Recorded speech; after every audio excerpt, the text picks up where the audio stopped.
Gurur Brahma, Gurur Vishnur, Gurur Devo Maheshwaraha, Guru Sakshat Param Brahma, Tasmai Shri Gurave Namaha. Shruti Smriti Purana Namalayam Karunalayam Namami Bhagavat Padam Shankaram Lokashankaram Shankarupena Machittam Pankikritam Abhudyaya Kinkari Yasya Sa Maya Shankaracharyamashreye. Namaste to everybody. We had done the first session earlier and we are doing the second session now. I had given an overview of the Dakshina Murti Stotram, which is used as a basis for communicating the messages in Viveka Deepthi program. As I already said, I repeat, Viveka Deepthi is addressing the students who have ambitions, who have passions, who have desires, who have hindrances to achieving their desires, and they have to solve their problems. They have to be successful in life. As I had mentioned yesterday, I repeat, success is an indicator for progress, and success is indicated by the amount of happiness, the satisfaction they have in their activity and in their life. Between two people who have desires and a person who has no desires, who is more happy is the person who has no desires, because he has no desires left to be fulfilled. The person is called a daridra, a pauper, if he has many desires left. He wants more, he wants more, he wants more. Whereas a person who has no desires is fully satisfied. Who is more happy and who is more successful? I had indicated that last time. Today we are going to start the formal introduction to Shloka number 1 of Viveka Deepthi oriented program, which is based on Dakshina Murti Stotram, also called as Dakshina Murti Ashtakam. There is a saying that for success, it is knowledge that is the indicator, that is the sadhana, which is going to take you to success. Knowledge is power. Dakshina is the word that was used to indicate intelligence, buddhi, and the knowledge is gained by fully utilizing in the proper manner the intellect that has been given to us by the Lord.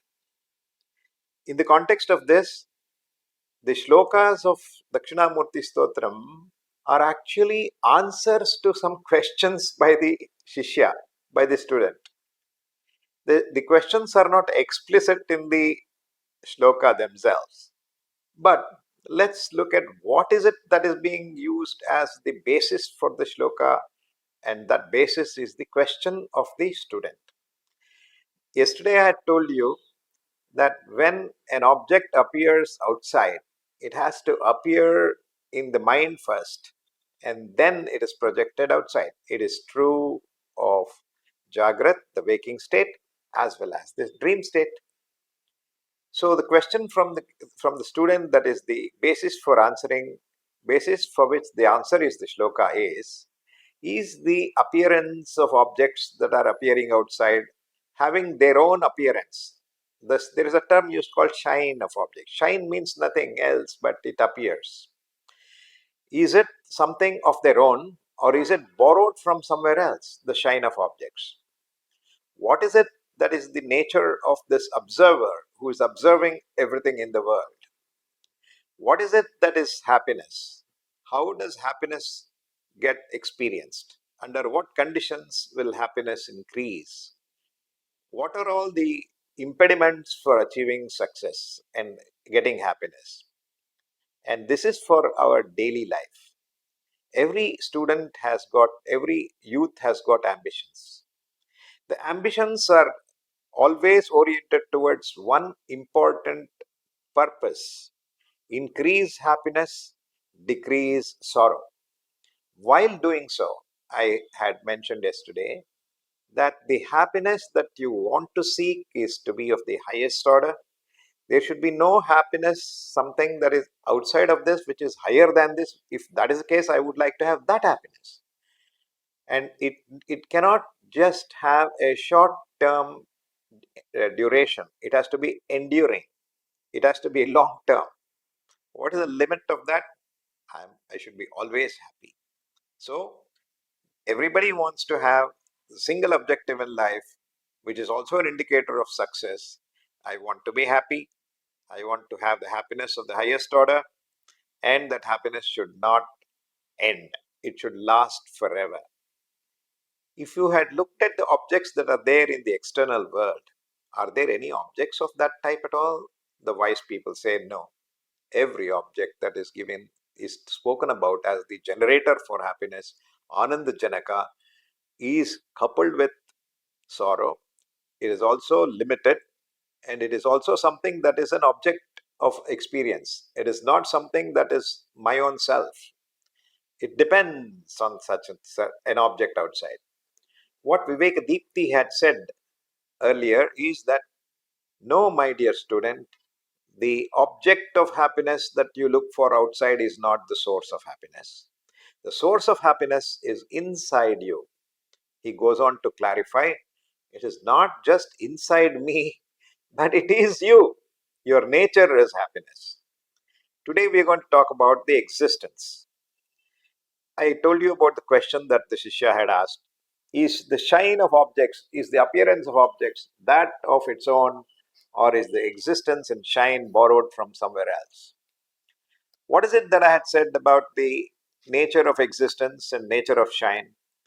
Take the case of an object that is outside. Will the object appear first, or will the object exist first? There are two schools of thought. Just for your samskara, there are Srishti Drishti Vada and Drishti Srishti Vada. If you do not understand, I'll explain to you. One thought says that objects should exist outside first, and then you get the experience of that later. The second theory says the experience is the one that decides, that gets the knowledge that there is an object outside. The second case is called Drishti Srishti Vada. That the Drishti, that is the knowledge of its appearance, knowledge of the shine, will give us the knowledge, give us the conviction that there is indeed an object outside. So if you say there is an object outside, it has to come to my experience. When you look at this as a common theory, this theory fits for both the states of waking state as well as the dream state. What did I say in the dream state yesterday? The objects that were appearing in the dream are appearing outside, but they are inside me. The whole dream world was conjured up inside me, my mind, whatever. Who was the observer of that? Your eyes were not open, your sensory sensors were not working. So, who experienced, with what sensors did they see the dream? All of it was seen by the witness, that is you. So, you do not need the instruments to see the dream. Though the dream world has itself got certain instruments that are created in the dream, that was not the same instruments and the same body that you had in your waking state. Because when you have, let's say, a fracture in your left leg and you go to sleep and dream, you may dream of running a 100 meters race without the objective, without the hurdle of the left leg being fractured. So it is not the same body that you have in your waking state that you had an experience in your dream state. Therefore, the objects in the dream and the environment and the circumstances in the dream are spoken to be not real by the same person who wakes up.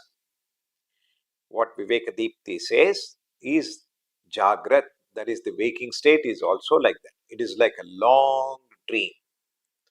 When you wake up from the dream, you realize that all the objects in the world that were considered to be outside were indeed inside, and that they were not real. They just appeared to be outside. This is a significant change and a shift from the understanding of there are objects outside, they are independent of my existence.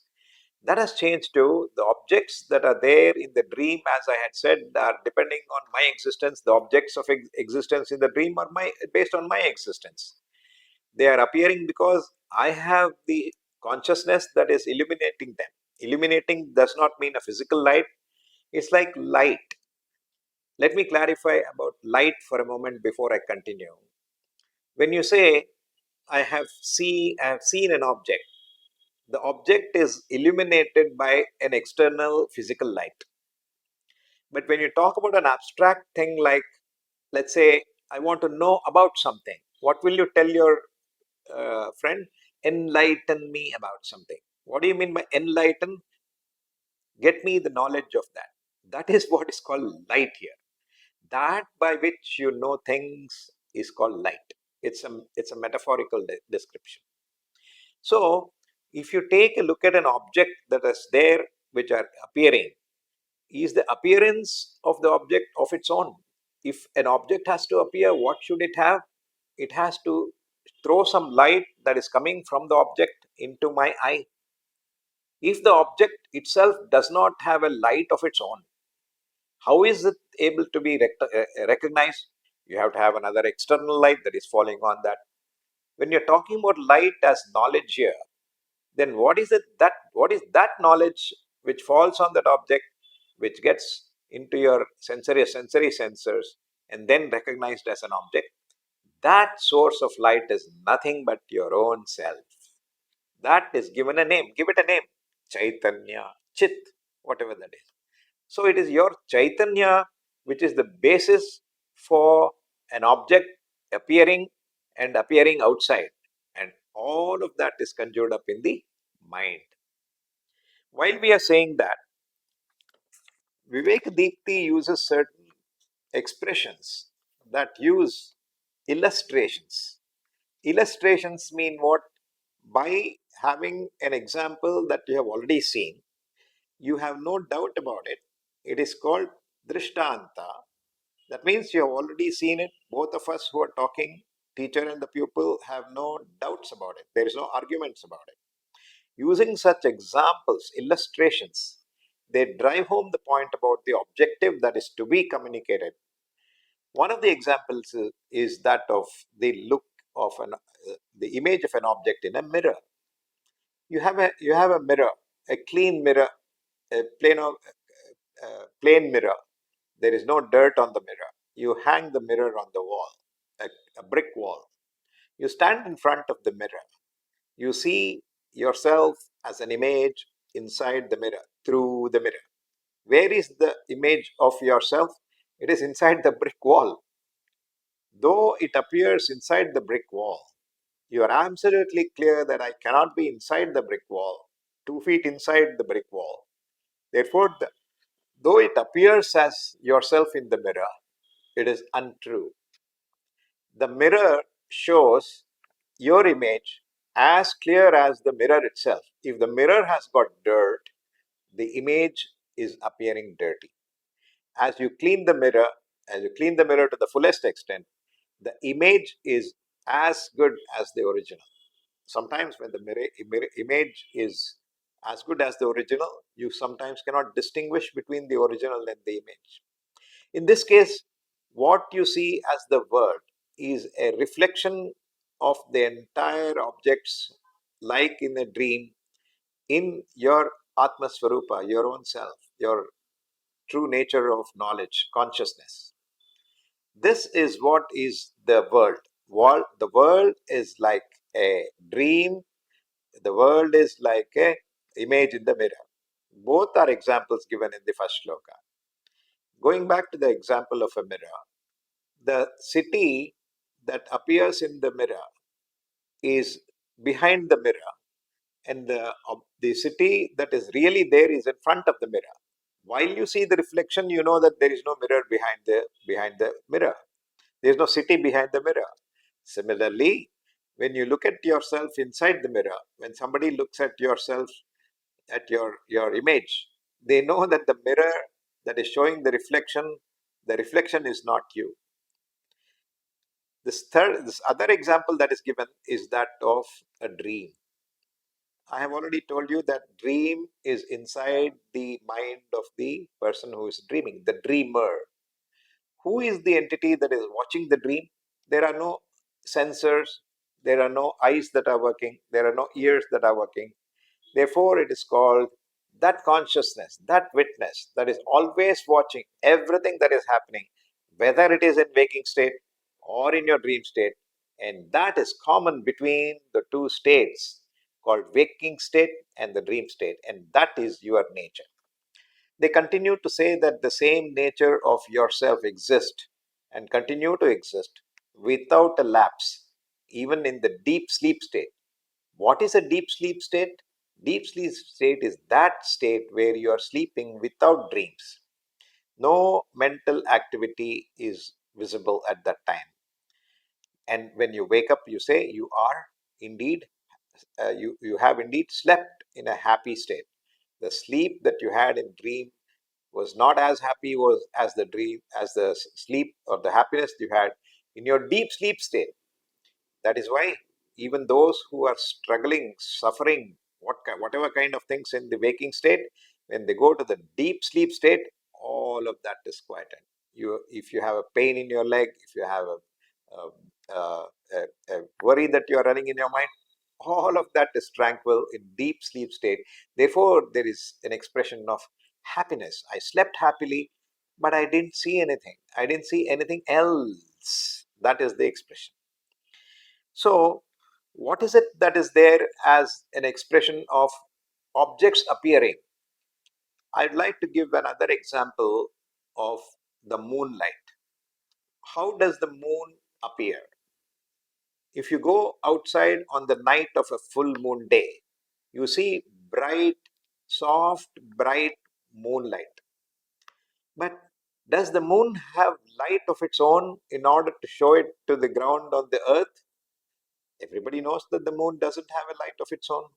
So, where does the light of the moon come from? How does it appear? The light appears from some other light that is impinging, falling on the surface of the moon, that gets reflected and come into your eye. Similarly, all objects that are perceived don't have the capability of showing themselves up on their own. Now, I'm not talking about physical light. The light is that by which you know things, by the touch, the senses, the sense of smell, the sense of taste, the sense of hearing, the sense of color and bright. All of that are known through consciousness. That is called light. So, when the object that is there outside, I'll assume that the object is there outside, you open your eyes, the mind goes through the eyes. Through the eyes, it goes and occupies the shape, the space of the object. And since the mind is flexible, it takes the shape of the object. That is a theory. In this theory, the mind takes the shape of the object. It is still dull. It does not, the mind is also inert. It doesn't have a shine of its own.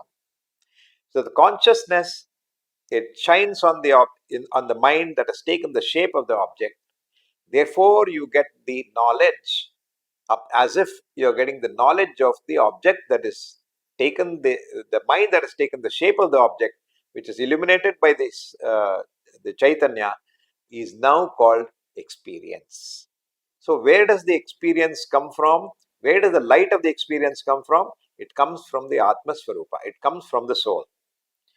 So the question is answered that first the existence is itself considered in two theories, as I told you. One is experience of an object happens before does it happen after the object is already there and the experience comes later, or the experience is coterminous with the object's existence. There are two theories that are discussed. Whenever you say an object exists, it means that it has come into your consciousness, therefore you say it exists. That is called the time that you actually say that the object exists, you already have your experience of that object. When you say the object exists, I don't have experience, you do not have any basis to say that the object exists. There should be some way of saying that the object exists, directly or indirectly. That first thing is called Srishti Drishti Vada. The second one, which says the Drishti is what is considered as the creation, is called Drishti Srishti Vada. This goes into a lot of deep analysis. In the case of dream, The objects that are appearing did not exist before you experienced. Were they existing before the dream? No, it was coterminous with the dream. What the wise people say is the waking state is also like that. Even in the waking state, the objects that are inside the mind are appearing outside, and they appear only when there is an experience. Otherwise, you cannot say about anything about the object. What about deep sleep state? In the deep sleep state, you don't have experience of an external object, but you have that experience of happiness that you recall. Recall means what? Into memory. I slept very happily. I had no dreams. I had no experience of any other secondary object. So, what is the source of happiness? The source of happiness is not the external objects that were earlier considered to be the generator of happiness. Therefore, it has to be something inside, and that is your true self, Ananda Swarupa. This is what is the shloka that's going to be explained in great amount of detail. In the context of this, the question arises as to where is the existence of an object? Where is it? Again, take the experience of a dream. The true existence of the whole world is just like in a dream, it is within us. The whole world is a projection of what is inside us as outside because of what is called Maya, ignorance. It appears as though outside, like in a dream or like in a mirror. In the case of the mirror, for example, how can we understand the apparent and the real? The apparent is there as long as the mirror is there. What is meant by that? How long do you have the existence of the image? As long as the image is reflected in the mirror. What if you remove the mirror? The image is gone. What about the original? It always exists. Similarly, when there is an imaginary object, there is a cause, there is a reason why the imaginary object appears outside, and that is because there is the mind that is operating. If the objects appear different from what is there in actual practice, like for instance in an illusion. What is an illusion? Illusion is that when you get an experience of an object where there is no such object, but still experience is there, that is called illusion. That is because of some defect in the mind or the instruments of cognition. Example is the standard classical example of a rope snake. You see an object lying on the ground, you feel fear of something that is looking like a snake. You don't even say that it is looking like a snake, it is a snake. The snake that is not there appears in your imagination, and that comes out as real snake where there is no real snake. What is it that is always existing there? There is this isness. This is an object. The thisness continues. This is a rope. This is a snake. The this doesn't change. What is this is changing, and that appears as a snake because of the defect in the mind, defect in the light, the dim light, etc., etc. This is called illusion, and such illusory experiences are removed by the proper knowledge of the object that is really there, that is the support for the illusion, that is called the adhara, that is called the adhisthana of the illusion, on which the snake is superimposed. Was the snake really there? Where was the snake? There, it was superimposed on that rope. But what was the cause of that illusion? The cause of the illusion is considered in two steps. The illusion is caused by ignorance. Ignorance has got two ways of operating. One is it covers the nature of the rope, that is called avarana, and in place of that it shows the snake, that is called vikshepa, in Samskrita. So when the nature of the object that is really there in the true sense is covered, that adhisthana is covered. It is called avarana, I told you. And vikshepa is in place of the rope, it shows up as a snake. Where was the snake? Was it outside? No. Where was it? It said it's all in your mind. The mind, the which had the snake that you had seen earlier, you were afraid of the snake, you were running out for life, you wanted to run away, the sweats are there on your body, on your forehead, you want to get away from that, you are confident that it is a snake, you have no doubt. You have no doubt means what? You are very sure that it is a snake. That is why you get all those expressions. The world is also like that. I'll give you some practical examples of your daily life. Take the case of two people.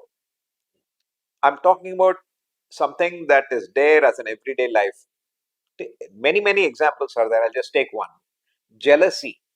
What is jealousy? There's a girl, say, take Lalita, and there's another girl called somebody, Sushmita. Lalita and Sushmita were friends. Lalita says that Sushmita hates her. So she doesn't like her because she hates her.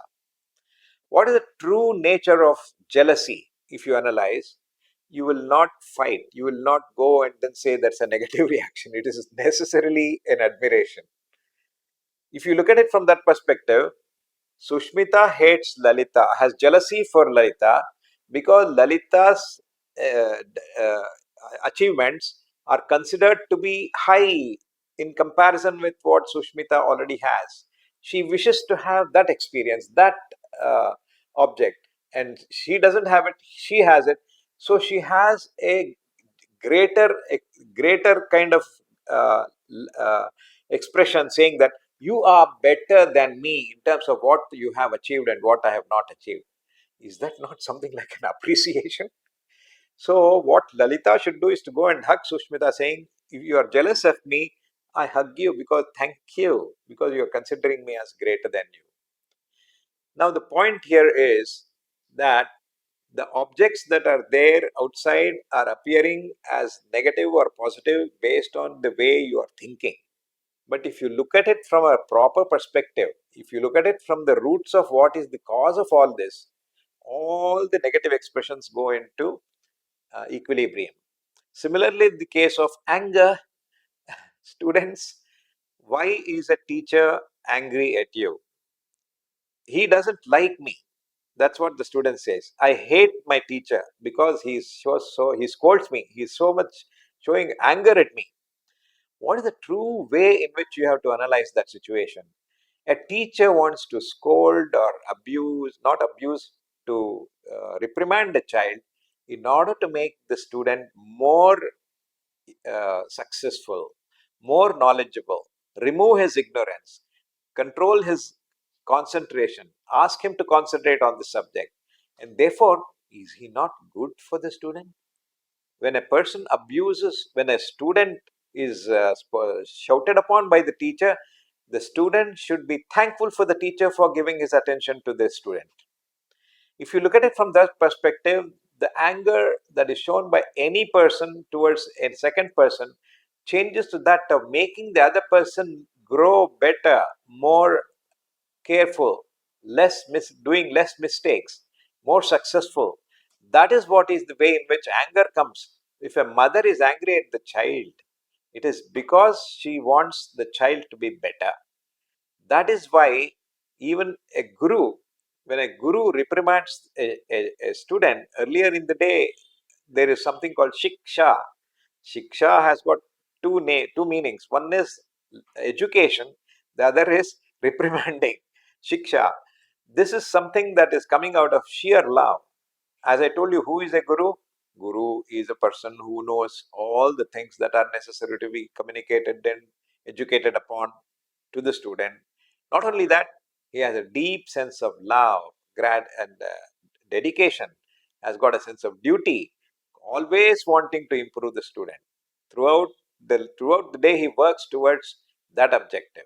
Therefore, is the teacher not the closest friend? If you look at the example of the anger that comes from two friends, also it is the same thing. So, for such a person who looks at the objective world from a different perspective, you get a sense of calmness, you get a sense of equanimity. A sense of calmness is that state of mind where happiness can manifest. As I told you, what is the source or the indicator for success? The calmness of mind. When the desires exist, when the negative expressions happen, calmness cannot arise. If calmness is not there, forget about happiness to arise. So, the objective of being happy is to calm your mind first. The calming of the mind can happen in multiple ways. Desire is another expression that I have used. Now, in the case of an object that is outside, the object that is outside can be something that is considered as good for me or bad for me or indifferent. Take the case of an object that you consider as good for me. Why is an object good? Is the object itself having a property of its being nature itself as good? Or is it because of something that it does to me that the object is considered as good? If the nature of the object itself was good, two people who are differently oriented should not look at the object as one looking at it as a good object, another looking at it as a not good object, because the nature of the object itself is good. Therefore, there is no question of personality, substance, uh, personal traits that are falling on that. Therefore, when a person looks at it, the object is good because it makes me happy, makes less of my sorrow, makes my sorrow go less, alleviates my sorrow, or makes me more happy. Then that object is supposed to be considered good. Therefore, where is this happiness and where is this sorrow in the first place? It is all in the mind. The mind is where the happiness and sorrow are showing up.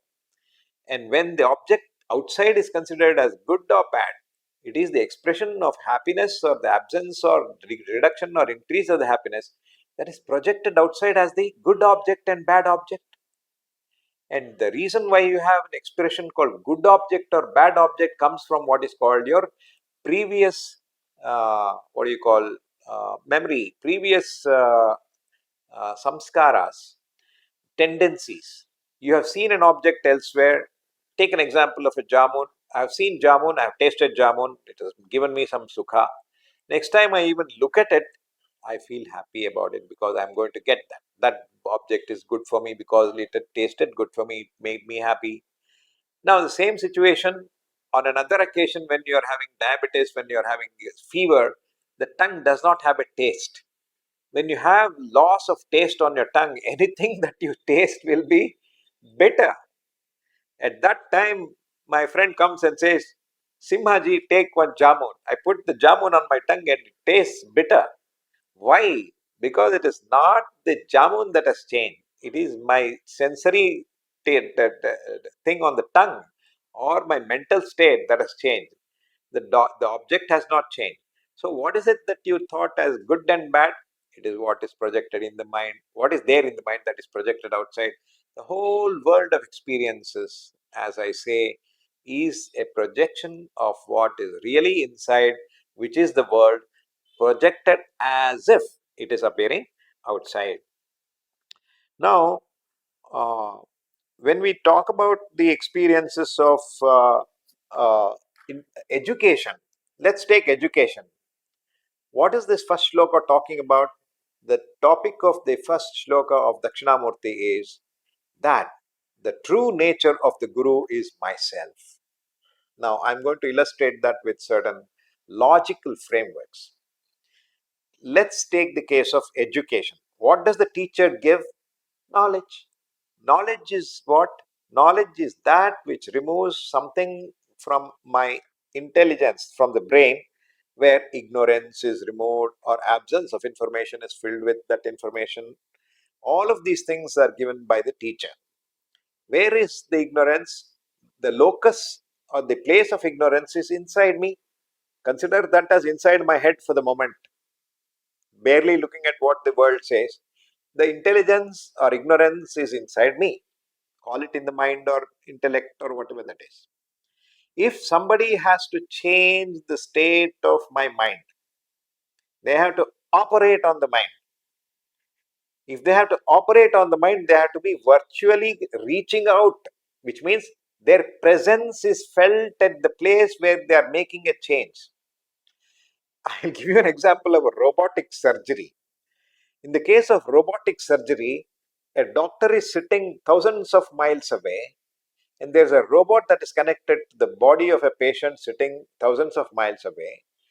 But the control of the instruments that are operating and making the surgery happen to the body of the patient is connected to the patient, virtually connected to the doctor, sitting far away. He operates wearing a glove or whatever that is, which reaches out virtually in some form to the body of the patient, which means in some form the patient is touching the doctor is touching the patient and the organ of the patient. Apply the same analogy to your education, your acquiring knowledge. The teacher is making changes to your intellect, your brain, and therefore he has to virtually operate on the brain using the instruments of education. It can be the waves that come through your eye, that goes into your brain, that makes changes to the structure of the brain, the cells, and whatever that is. All that I'm saying is, by some means, the teacher has to touch where he has to transform. Simple. The teacher is inside my head. He is inside me. But is it not outside? That is what the Dakshinamurti Stotra says. The true Guru is always inside you, but appears outside because you want something to appear outside. Otherwise, you cannot recognize that there is something existent. So, the nature of the true Guru, the true teacher, the true educator is that he is inside me, appears outside. How does he operate then? He operates through his own tools, his own instruments, through your mind. It makes changes to the environment in your intelligence. Therefore, he operates on your intelligence that is inside you. So, where do you say the Guru is? He is inside me. He is inside me means he is actually me. That is what Dakshinamurti Stotra says. How inside can you go? He is not different from you. This takes a couple of steps that need to be understood before you accept the fact that true Guru is not different from yourself.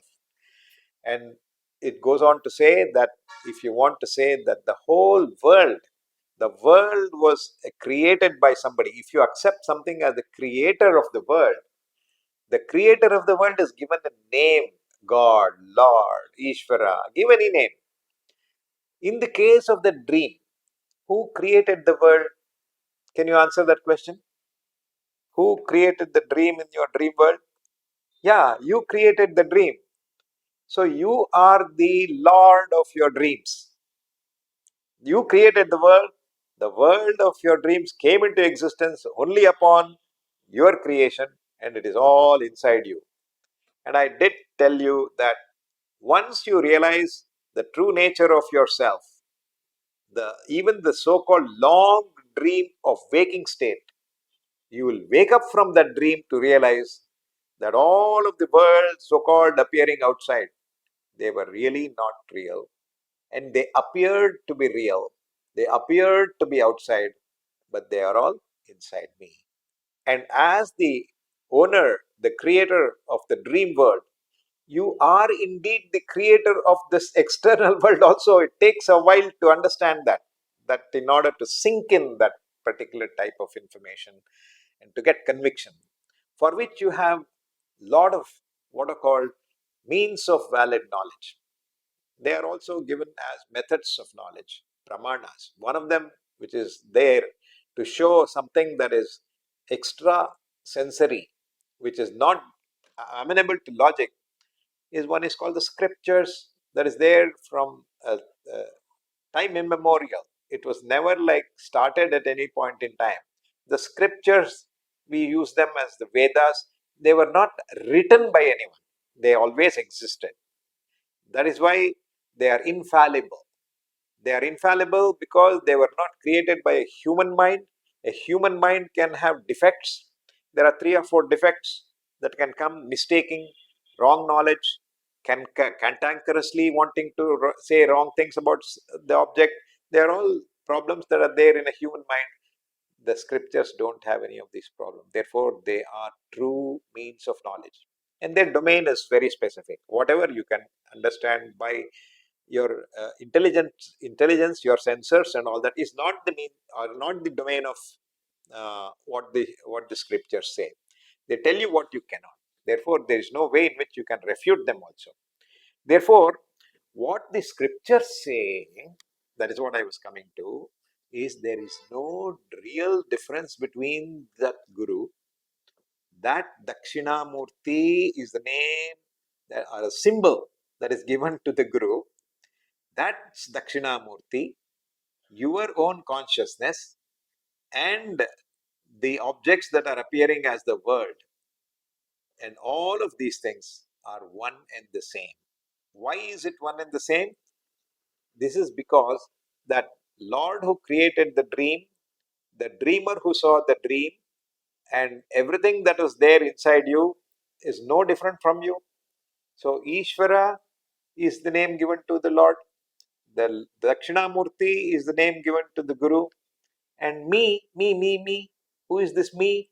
Who is always the perceiver, who is always the person who gets the consciousness, the awareness of the knowledge of the objects and things like that we are talking about, who has understood to be himself connected with the body, mind, intellect, etc., etc. Now comes the discussion. If I am I'm a person who is having consciousness. I'm a sentient entity. What is meant by sentient entity? I'm Chaitanya. How do you look at a Chaitanya Vastu? Chaitanya Vastu is that which automatically, autonomously moves on its own. That is, if I'm a sentient entity, I should not have an external impulse in order for me to move. I should move on my own. I should grow. I should reproduce. All of these things are supposed to be that for a living, sentient, thinking entity.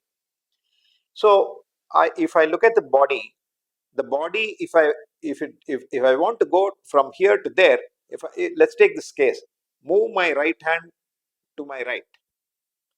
Did anyone come and pull my right hand? That means I have the consciousness and the ability and Chaitanya to move my right hand left, right, and center. Therefore, the body is sentient. Is it not? Is the question that comes up. Body is something that is actually like a servant. What is meant by a servant? It operates under the instructions of somebody who is much more superior. I'll give you an instruction. I'll give you an illustration. I have 10 fingers on my hand, both hands. I take the right hand. I have 5 fingers. I want to move my right thumb inside. How did it move? Where was the intention? Where was the desire to move the thumb inward and outward? Was it in the thumb? No, it was the mind, it was the intellect that is making this thumb move. By what means? You can use all the muscles, the electrical impulses, and everything that comes through the body that is generated by the brain, if you wish. But for the brain to work, there is something that is much more deeper called the mind, the intellect that is working above the brain, and that is signaling that small entity like the body to move. So who is the server? Who is the servant and who is the boss? The mind and intellect is the boss. The body is the servant. The entire operations in the body operate because you have an instruction coming from the mind through the brain, if you wish, through the muscles in the body via the electrical impulses. Therefore, the body moves. Now, if the body is in a state where it is not living, it's not a body of a living person, there is no mind, there is no consciousness connected with it. Therefore, the body cannot move. If it had its own Chaitanya, it should be just moving up on its own. It should be able to hear, it should be able to listen. And we assume, or we all have local knowledge, the worldly knowledge, that a dead body cannot understand things, cannot hear things. Even if you poke the body on the side with a pin, it does not react. These are the tests that are done by the medical fraternity in order to find out a person is having prana or not, the life force or not in the body. So the body itself is a projection of what the intention is and what is considered to be the action that is performed by this. It is like an instrument.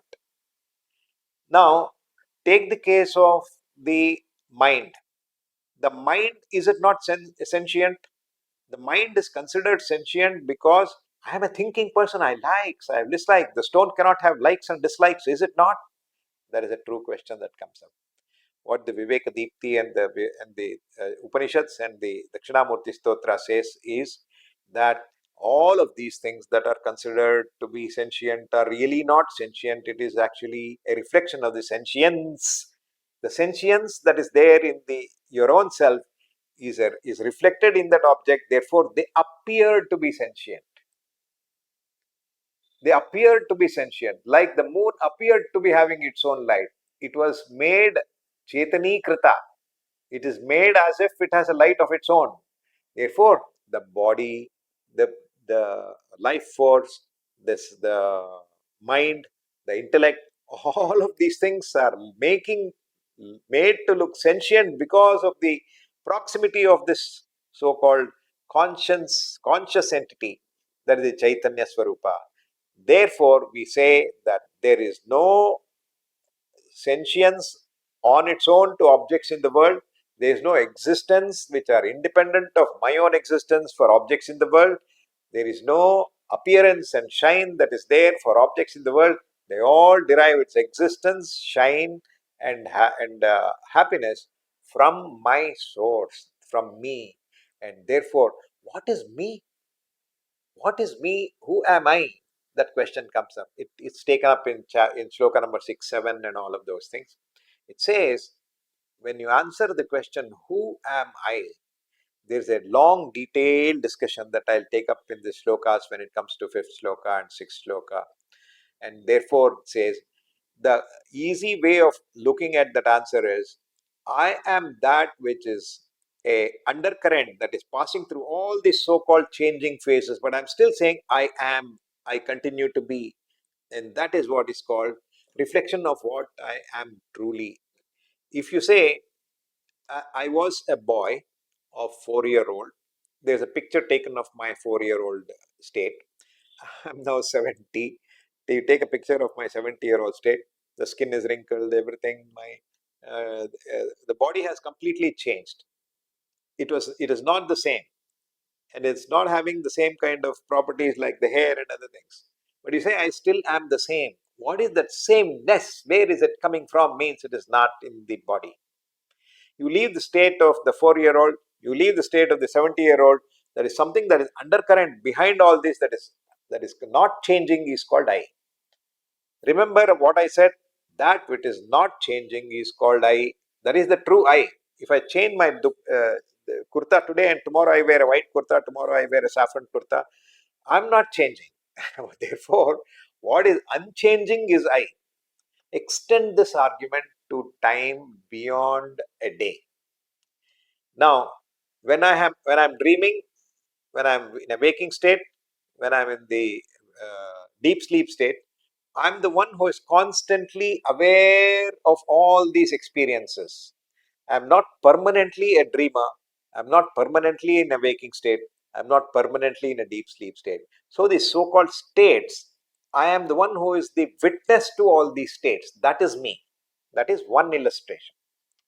The second illustration is that between the states of existence that you have as body, mind, intellect, you take it as a bundle. Those who believe that they are the same extend the argument to what happened at birth.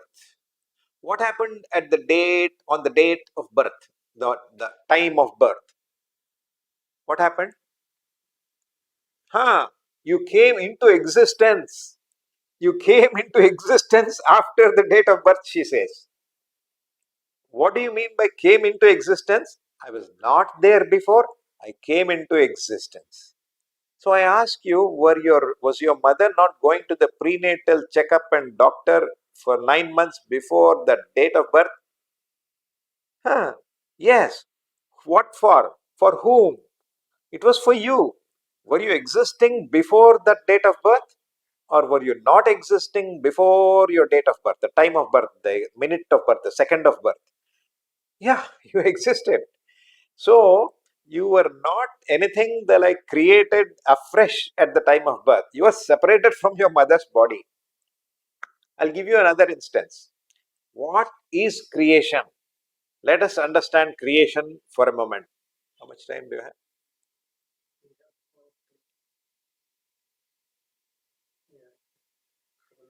Huh? We are good. So when you say something got created, the classical example is that of a pot. I don't know. Everybody must have seen a pot, earthen pot, terracotta. Everybody must have seen an earthen pot.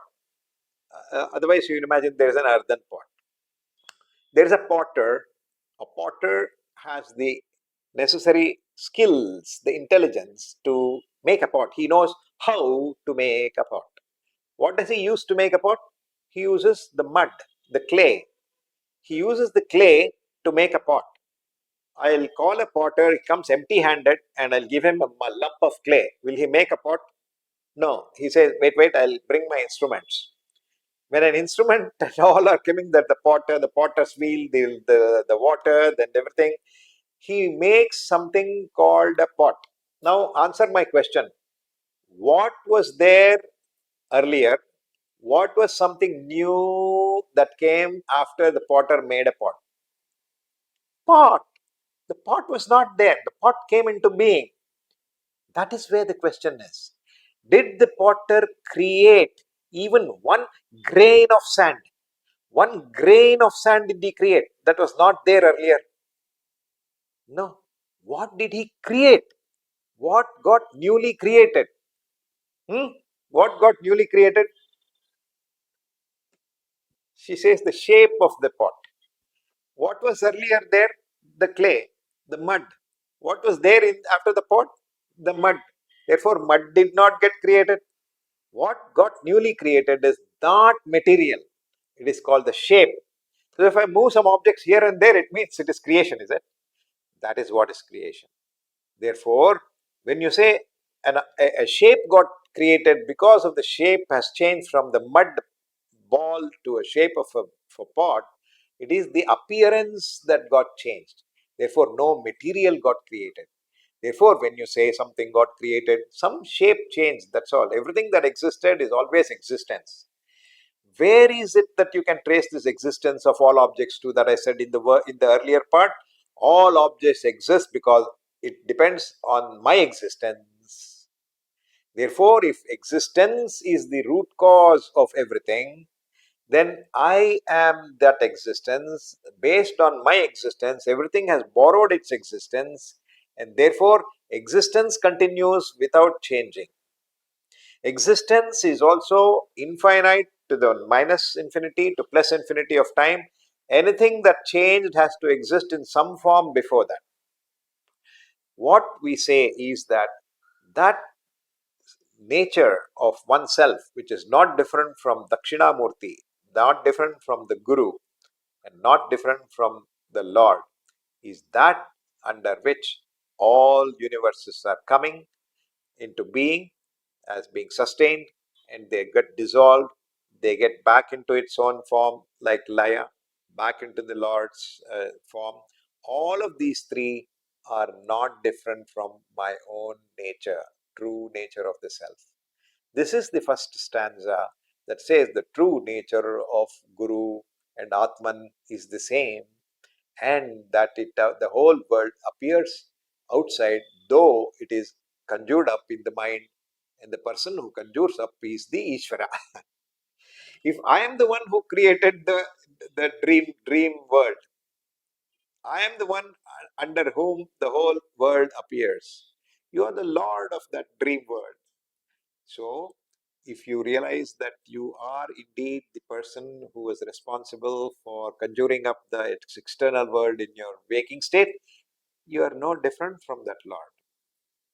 It's an expression that you have to analyze with great amount of detail in the second level of training that you will get. These 4 or 5 hours will probably not be sufficient to gain conviction on some of the logical arguments that have been put forth, but I can guarantee you that by using the basis, which is called the pramanas, which is the Vedas, the commentaries on that, there are subsequent things that are aligning with the Vedas that are called sutras and sutra bhashyas, and also Upanishads and Upanishad bhashyas, and also everyone has heard about Bhagavad Gita, the Bhagavad Gita bhashya, which is written by Shankara Bhagavad Pujyapada Acharyaha, and many more texts that are not in the top three, which are called Prakarana Granthas. Dakshina Murti Stotram is one such intellectual treatise that is going to be the basis for your this and the subsequent sessions in the Viveka Deepthi program.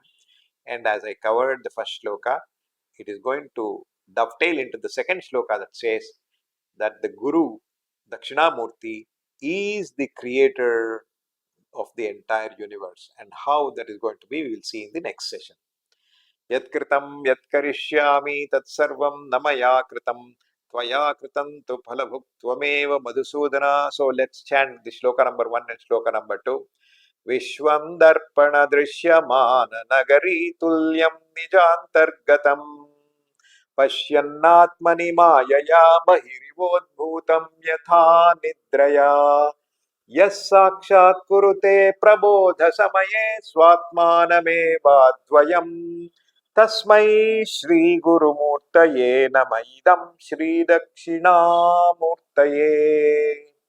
Second one. बीजस्यान्तरिवाङ्कुरो जगदिदं प्राङ्निर्विकल्पं पुनः मायाकल्पितदेशकालकलना वैचित्र्यचित्रीकृतम् मायावीव विजृम्भयत्यपि महायोगी वयः स्वेच्छया तस्मै श्रीगुरुमूर्तये नम इदं श्रीदक्षिणामूर्तये. Two shlokas.